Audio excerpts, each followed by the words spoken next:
boa tarde, Santa Catarina, pontualmente 12:30. Hoje é quinta-feira, dia 24 de março, ou 24 do mês de março, né? Pois bem, está no ar a versão SC do Jogo Aberto ao vivo para todo o território catarinense. Seja muito bem-vindo à Casa do Futebol de Santa Catarina. Ontem nós tivemos, finalmente, o fechamento da quarta rodada do Campeonato Catarinense. Rolou apenas um jogo, era o que faltava. E o placar foi esse daí, ó. 2 para o Metrobala, 2 para o Coelho Demolidor. 15 para as 10 da noite rolou a partida, foi lá no João Marcato, em Jaraguá do Sul. O empate sim que aconteceu no final, já a gente vai ver a matéria. Mas antes, vamos dar uma olhadinha na classificação do retorno do Campeonato Estadual? Tá assim, ó. Chapecoense a passos largos, 12 pontos. Na segunda posição, o Joinville, que poderia ontem se igualar a Chapecoense e esteve muito próximo disso, é o segundo colocado. Depois, terceira posição é do Criciúma, 9 pontos. Metrobala está na quarta posição com 7 pontos. O Figueirense é o quinto, tem 6. Virando a página, nós temos o quê? Sexta posição do Brusque, sétima posição do Guarani, oitava posição do Guarani, sétimo é o Camboriú, nono Inter de Lages, o décimo Avaí. Esses dois últimos ainda não venceram nenhuma partida, ou seja, são 4 jogos e 4 derrotas no retorno. Vamos lá na classificação geral, só que antes de mostrar a classificação geral, já deixa eu conversar aqui com ele, o polivalente, Cláudio Miranda, já está em nossos estúdios. Não tá, né? Já está nos estúdios. Não, eu sei que não tá, é um fantasma. Aliás, cheguei antes aqui, viu? Ah, sempre, né? Isso. Sempre estás aqui antes do que eu, já com o microfone a postos e tal e tudo mais. Claudionir, olha só. A gente vai acompanhar junto essa classificação geral, porque muito tem se falado só sobre a classificação do retorno, inclusive nas transmissões de rádio, TV, a galera vai lá e bota, a classificação do retorno. Esquece da geral. Que é muito importante. Jesus, vamos dar uma olhada. Olha, hoje eu tava falando na redação, hein? Que eu estar errado, mas eu acho que 2 grandes vão brigar para não cair. Aí quem vai ser é do Brusque para baixo que tá na briga. Tá difícil hoje, né? Porra. De tropeço em tropeço, chegamos lá. Poxa. Melhor, né? Poxa. Desculpa o pessoal em casa aí. Ó, Chapecoense, Criciúma. E aí, dali desgarrou. Brusque tem 18. Joinville tem 18. Avaí tem 17. Aí vira a página, um balaio de gato com 15. Figueirense, Inter de Lages, Metropolitano, Camboriú e Guarani. Detalhe. Teremos, na próxima rodada, Camboriú e Inter de Lages. Ou seja, uma situação delicada para todo mundo que tá ali na frente. Principalmente dos grandes pro Figueira, que tem 15 pontos e joga fora de casa contra o Criciúma. Que é um jogo dificílimo, complicado. E aí tem um detalhe. Você vê ali que na próxima rodada, teremos Metropolitano e Guarani. O Guarani, pra mim, tá fora da briga. Aí o Metropolitano vamos considerar que ganhou. O Metropolitano tem grande chance de vitória nessa rodada. Vai a 18. Então vai a 18 pontos. Inicialmente, já passaria Figueirense em Delage. Figueirense joga com o Criciúma fora de casa. Figueirense que, aliás, tem uma sequência duríssima. Duríssima. E o Inter vai jogar fora de casa contra o Camboriú. A sequência do Figueira é Criciúma, Chapecoense e o Clássico. Criciúma, Chapecoense e o Clássico. Com 15 pontos. Olha, e ali embaixo, e mais, tá? Aí vai achar assim, mas não é um adversário. Figueirense vai jogar com o Camboriú lá. Independente do resultado desta rodada, o Figueirense não entra na zona de rebaixamento. Não. Porque tem confronto direto. Exatamente. No caso, quem entraria, a possibilidade maior é do Inter, que tem um saldo. Ou o Metropolitano, caso tropece contra o Guarani. Exatamente. Aí, imaginando nessa configuração que o Metrô é favorito para cima do Bugre e o Inter de Lages corre sérios riscos de sofrer mais uma derrota já nessa rodada no rebaixamento. Pro Inter de Lages, um empate interessante fora de casa. Pro Figueirense, um empate interessante fora de casa. Certo? Por que pro Inter de Lages é interessante? Segura o Camboriú um pouco embaixo, né? Iria 16 pontos. Ainda fica naquela diferença 2 pontos, mas volta a jogar em casa. E o Figueirense contra o Criciúma está muito bem armado, muito bem orientado pelo técnico Roberto Cavalo, também passa a ser interessante o empate fora de casa. Esse campeonato vai até o final na briga contra rebaixamento. E gente grande envolvida.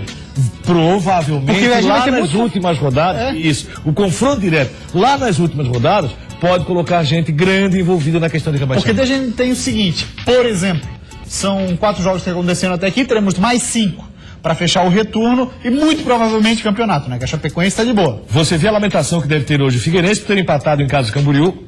E o Avaí por ter perdido 4 pontos para o Camboriú. Exatamente. Vai sendo 3 dentro de casa. Exatamente.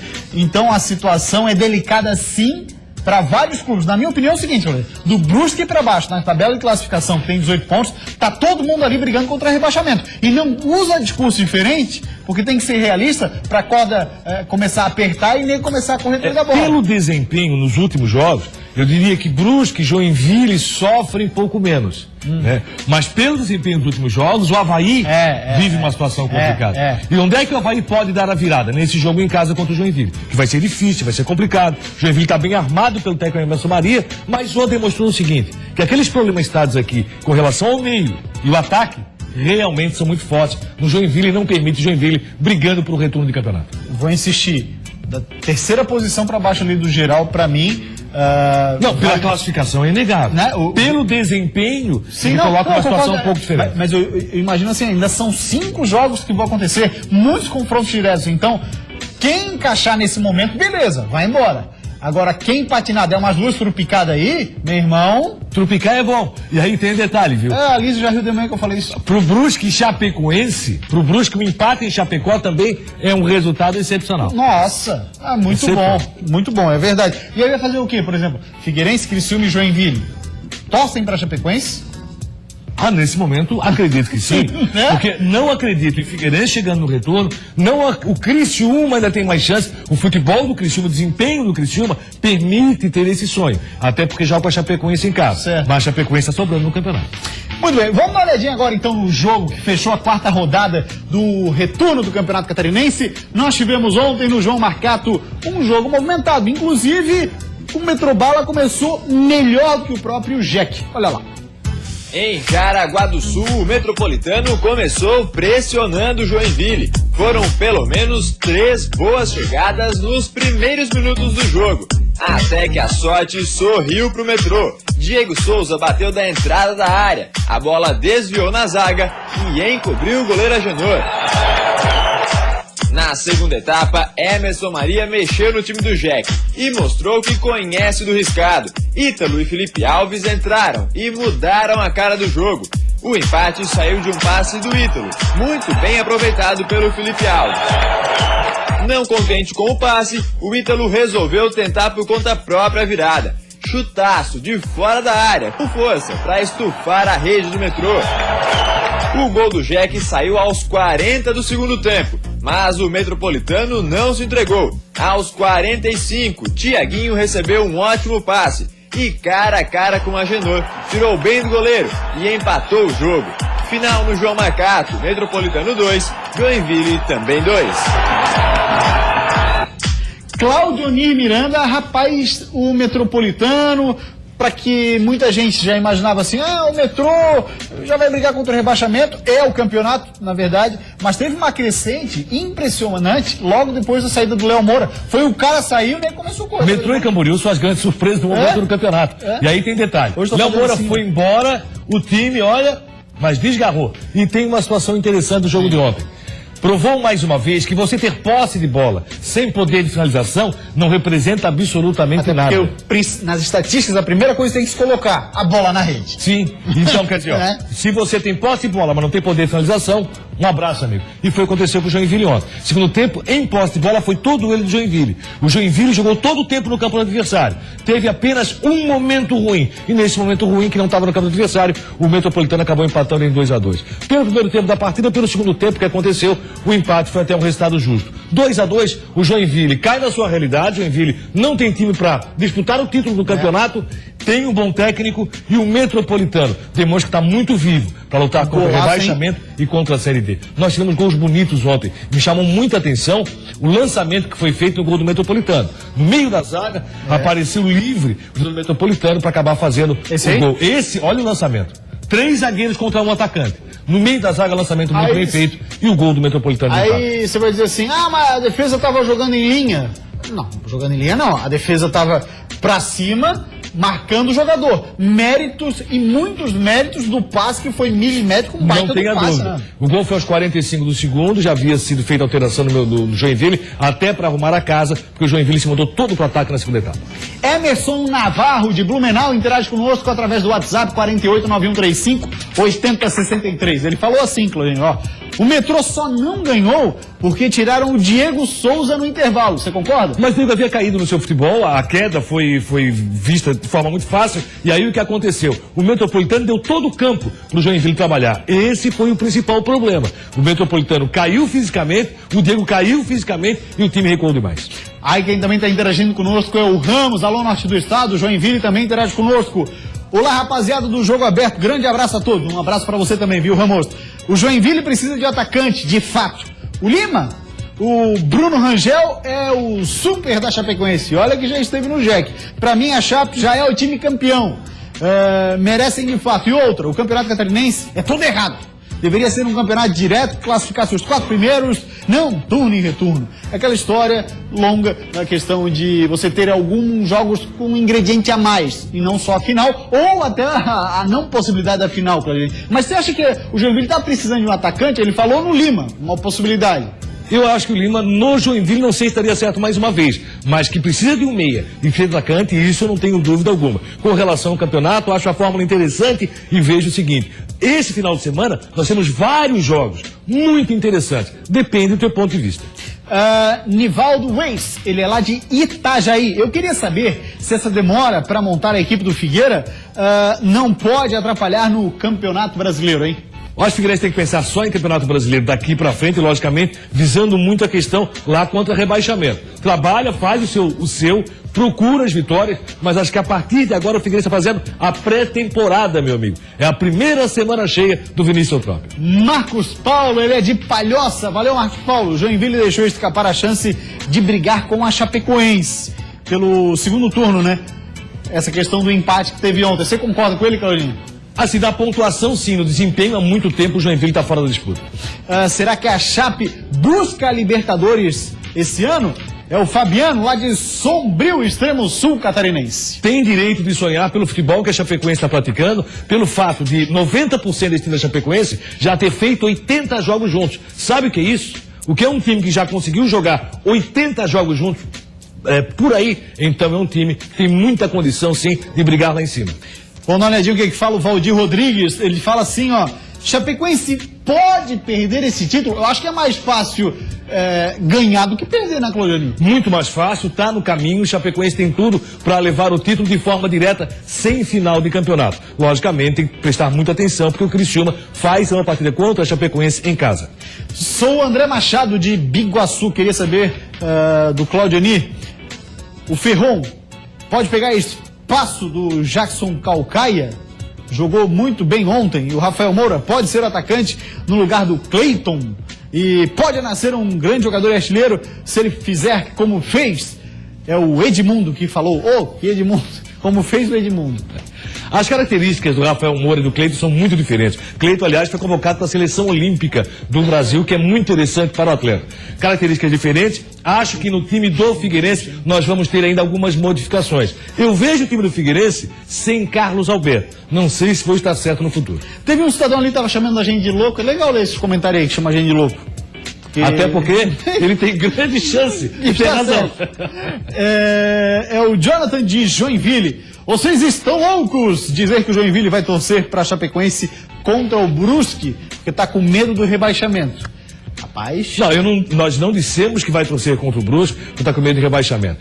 Nós falamos aqui, eu até coloquei o seguinte: acho que algumas equipes estão melhores na questão da performance dos últimos jogos. Por exemplo, Joinville e Avaí. Se o Joinville vencer, logicamente ele torce para a Chapecoense ser derrotado. Mas primeiro tem que vencer o Avaí.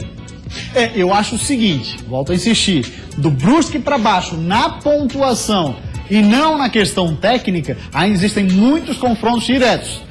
Vai ter grande brigando para não cair. Se é Joinville, se é Avaí, se é o Figueirense, não sei. Mas eu tenho certeza, até aqui, de que um dos grandes vai sim brigar para não cair. E meu irmão, olha, se vacilar, vai mesmo, porque o Camboriú cresceu com a gente. Vendo por desempenho, eu acho que Brusque e Joinville estão fora dessa briga. Por desempenho. Sim, exatamente, a questão de desempenho, né? Jonathan de Blumenau, o metrô não ganhou porque faltou um fôlego. Você concorda? Concordo, falei sobre isso. Segundo tempo caiu muito fisicamente o time do metrô. Vamos agora então por uma rápida parada. Depois do intervalo a gente continua com a interatividade no WhatsApp. E também vamos falar de outros times de Santa Catarina. Afinal de contas, esse é o nosso prato principal, o futebol catarinense. O clima é pesado na ressacada. Segurança reforçadíssima no centro de treinamento do Leão. Tem que manter o nosso foco no jogo e esquecer o restante fora, porque ali dentro quem tá jogando é nós. Já são 5 jogos sem vencer e o técnico Vaguinho Dias tem se mostrado preocupado com a situação do time. Que hoje, lógico, que perturba a mim, o torcedor, a todos. Voltamos com o Jogo Aberto SC, 12h47, e o Cambura apresentou mais um jogador. E colombiano, é Salazar, zagueiro moço, ficha técnica na tela, tem 21 anos, a altura dele é apenas 2 metros. O último time foi o Ceará. Antes disso, Tigres da Colômbia e o Coritiba. Falar do Inter de Lages, informações lá da cidade da Serra Catarinense com Duda Demenech. Boa tarde, Duda, jogo difícil, hein? Boa tarde, Gustavo. Já são 5 jogos sem vencer e o técnico Vaguinho Dias tem se mostrado preocupado com a situação do time. Mas é preciso esquecer um pouco das derrotas nesse retorno e colocar os pés no chão, já que o próximo jogo contra o Camboriú está sendo encarado como decisivo por aqui. Sábado é uma partida decisiva, onde é diretamente os dois. Eles estão 2 pontos atrás. Se nós conseguirmos o resultado, eles vão para 5. Então aí o fantasma do rebaixamento vai se afastando, que hoje, lógico, que perturba a mim, o torcedor, a todos. Mas nós aqui estamos cientes. Isso até é uma maneira de trabalhar. Na classificação geral, apenas 2 pontos separam o Inter de Lages do Camboriú, já que o objetivo principal do time é a classificação da Série D do Brasileiro deste ano e também a Copa do Brasil de 2017. É preciso buscar forças para trazer os 3 pontos para casa, já que agora a equipe também luta contra o rebaixamento. Eduarda Demenech de Lages para o Jogo Aberto SC. Valeu, Duda, obrigado pelas informações. Vamos falar do Leão da Ilha agora. Olha, ontem no treino, reforços, hein? Reforços de peso. O clima é pesado na ressacada. Segurança reforçadíssima no centro de treinamento do Leão. Tudo para garantir que, apesar da crise, os jogadores sejam blindados e consigam se concentrar ao máximo para o jogo contra o Jack. De um lado, o Avaí com derrotas consecutivas. Do outro, um Joinville que vem numa crescente. Para Braga, é hora de deixar todo esse retrospecto de lado e focar em jogar bola. A gente tem que manter o nosso foco no jogo e esquecer o restante fora, porque ali dentro quem tá jogando é nós. Então se a gente for se preocupar com as coisas que estão acontecendo fora, a gente vai perder o foco no jogo.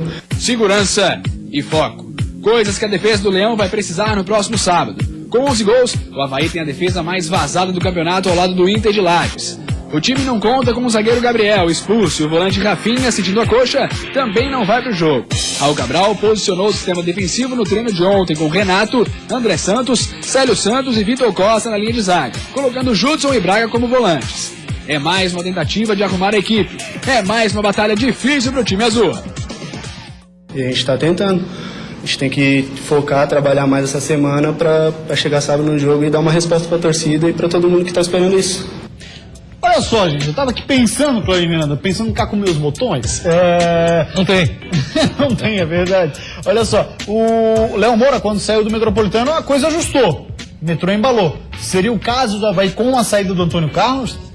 Olha, vamos ver qual vai ser o comportamento do time azul, principalmente na zaga. O Antônio Carlos não correspondeu em nenhum momento à expectativa que se tinha com relação ao seu futebol. Longe disso, aliás. E foi o próprio jogador que reconheceu e pediu para sair. Porque a diretoria de futebol não ficou alerta nesse sentido. A situação do Raul Cabral, o que você tem informação nesse momento? É a pior possível.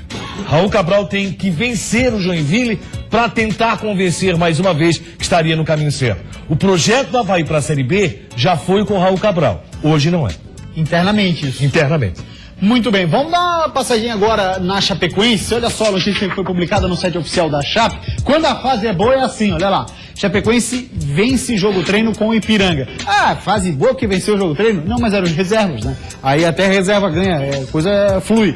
A quarta-feira foi de grupos divididos na Chape.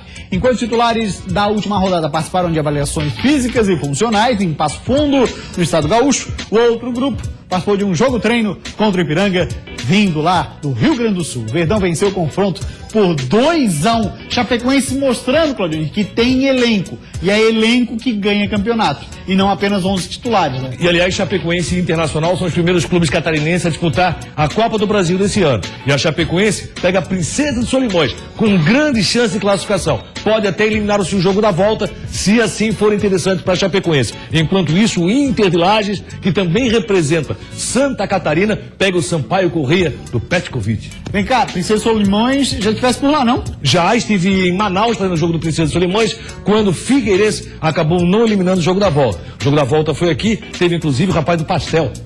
Lembrar dele? É verdade, é verdade. O pasteleiro. A gente levou um pasteleiro pra conhecer a praia, o rapaz nunca tinha visto, chegou a chorar e tudo. Aí rapaziada, ligaram pro rapaz antes, disseram que ele era pra ele levar dinheiro porque ele tinha que pagar pra entrar na praia. Sacanagem isso aí, foi coisa da produção. Foi, ó, rápida parada, depois do intervalo vamos falar do Figueira e também do Criciúma, os dois adversários do próximo fim de semana. A goleada do Criciúma por 5-0 diante do Inter de Lages teve uma importância ainda maior para um jogador. Tive calma, trabalhei tranquilo, focadinho, que o resultado é bico. Isso é jogo aberto SC. Faltam 6 minutos para 1h da tarde, voltamos com o Jogo Aberto SC. Cláudio Nietzsche pergunta assim, ó, se falasse pra ti, pô, é um cara feliz da vida e focado, quem que viria à tua cabeça? Pô, tanta gente. Não, mas diz um cara aí. Tanta gente. Ah, falei agora assim, quem que viria à tua cabeça? Roberto Cavalo. Roberto Cavalo? Não, pra mim é o Gustavo, olha lá. A goleada do Criciúma por 5-0 diante do Inter de Lages teve uma importância ainda maior para um jogador, o atacante Gustavo. O quarto gol do Tigre foi marcado por ele. Para muita gente foi só mais um gol, mas para ele foi o gol. O primeiro gol em 2 anos no Tigre. E olha que ele quase deixou o clube no início desse ano, mas resolveu apostar e acreditar no seu potencial. Tive calma, trabalhei tranquilo, focadinho, que o resultado é bico. E graças a Deus, Deus me proporcionou esse momento de felicidade de fazer meu primeiro gol com a camisa do Criciúma. Só que veja só como é o torcedor. Quando o Gustavo entrou em campo, foi no lugar do Bruno Lopes. E a torcida vaiou os dois. Logo em seguida saiu o gol, que foi a melhor resposta que ele poderia ter dado. Eles estão certo, estou 2 anos aqui no clube e não havia feito o gol. Não é porque eu não queria, é porque o momento não tinha chegado. E diante do Bruno, não tem nem o que falar, um menino trabalhador, se dedica, um garoto de grupo, que não fala mal a ninguém. E se você vê, ele é o vice-artilheiro do time. Não tem por que vaiar ele. Aí, viu, Clarinho? É? Trabalhador, de grupo, feliz da vida, focado, é Gustavo. É o Gustavo. Esse, né? Esse Gustavo pode ser. Exatamente. Falar agora do Figueira. Rapaz, quase que deu uma balinha pra ele. Quase chorou, né? Vamos dar uma olhada agora no Figueira. A notícia foi publicada no site InfoEsporte, porque hoje tem novidade no Scarpelli, é a apresentação do jogador. Pode pôr na tela o print, vai, olha lá. Gringo já treina no Figueira e será apresentado. É o moço aí da tela, com essa tatuagem na panturrilha. Falei uma tatu na panturrilha, galera? Não. O meio-campista Michel Ortega será apresentado oficialmente pelo Figueira nesta quinta, às 3h30, no Scarpelli. Revelado no ano 2010 com uma grande promessa do futebol colombiano, Ortega era presença constante nas seleções de base dos Los Cafeteiros. Aos 24 anos, Ortega já acumula uma expressiva experiência com passagens pelo futebol mexicano e alemão. E agora vai incluir no currículo o Brasil. A gente tem imagens do Ortega, alguns dos gols que ele marcou. A gente não conhece muito ele em campo, né? Apesar de ser um cara que tem uma experiência internacional, mas em clubes mais modestos. Mas vivemos uma grande expectativa com relação ao seu futebol, como vai se comportar no futebol brasileiro, principalmente no Figueirense. Michel Ortega veio com uma grande contratação de início de ano, esperamos que corresponda, até porque foi feito um bom investimento, o Ortega está envolvido aí nessa parceria que o Figueirense tem, e aí se espera que realmente possa apresentar um bom futebol. O Figueirense tem tudo para montar um bom time para o Campeonato Brasileiro da Primeira Divisão. Sim. Logicamente pensando no Catarinense, a possibilidade de rebaixamento, que ela ainda existe, ainda é real, e vamos ver como vai funcionar essa uma semana de treinamento que teve início já contra o Criciúma. Criciúma é o time que mais cresceu no futebol catarinense nesse pequeno período de estadual. É um meio atacante, canhoto, com um bom arremate de fora da área. Mas é claro, Claudinho, que eu acho que muito passa pela questão de adaptação. O fato dele ter jogado na Alemanha e voltar para a Colômbia dá indícios de que uma adaptação no exterior nunca é fácil. Para nenhum atleta, eu acho, né? É mais complicada, mas é mais fácil adaptar no futebol latino-americano que propriamente no futebol europeu. Exatamente. E aí, por isso, eu faço uma aposta que o Michel Ortega pode estar muito bem no futebol brasileiro. Esperamos que isso aconteça para o bem do Figueirense. O que é bom em tudo isso é que o Vinícius passa a ganhar cada vez mais opções no seu banco. É verdade. Rapaziada, tá interagindo conosco via WhatsApp. Se o Figueira ganhar o jogo domingo, vai botar fogo no campeonato, diz o torcedor. Principalmente pela sequência de jogos Chapecoense e Avaí. Exatamente. Aí, se vence o Criciúma, que é um jogo complicadíssimo lá no sul do estado, Claudinho, o Figueirense ganha moral e precisa dessa moral pelos adversários que virá. E a Chapecoense agradece o Figueirense vencer o Criciúma. Meu nome é Daniel Passos de Biguaçu. Ele fala assim, gostaria de saber quem deve sair para entrar o meio-campo Ortega e o volante Jocinei. Ou vão começar no banco contra o Criciúma. Eu acho que Hermel tem que ser titular ao lado do Rafael Moura. Vem entrando bem e merece uma oportunidade nos próximos jogos. Concorda, Polivalente? Para quem não tem opção, já tem várias iscas interessantes. Pro torcedor do Figueirense, imagina para Vinícius Eutrópio. O Hermel tá muito bem, tá tendo a chance e a coerência do Vinícius pesa muito na balança, pode ter certeza. Eu vejo que nessa meia cancha do Figueirense, tenho falado várias vezes sobre isso, acho que vai sobrar Carlos Alberto. Pois é, ontem no treinamento lá no estádio Orlando Scarpelli, que inclusive foi com portões abertos, já teve um esboço no time. Meio campo pra frente ali, o Carlos Alberto apareceu, saiu o Dodô do time, entrou o Dudu ao lado do Rafael Moura. Na coerência do Vinícius Eutrópio, eu vou numa situação até que você acabou colocando em algumas oportunidades, o Vinícius Eutrópio faz o seguinte, ele dá chance, ele testa. Se vai confirmar a titularidade é outra história. Só vamos no tapinha pra dar o barulho. Valeu? Grande abraço. Jogo aberto. Esse dia fica por aqui, a gente volta amanhã, 12:30. Tchau, gente. Ótima tarde.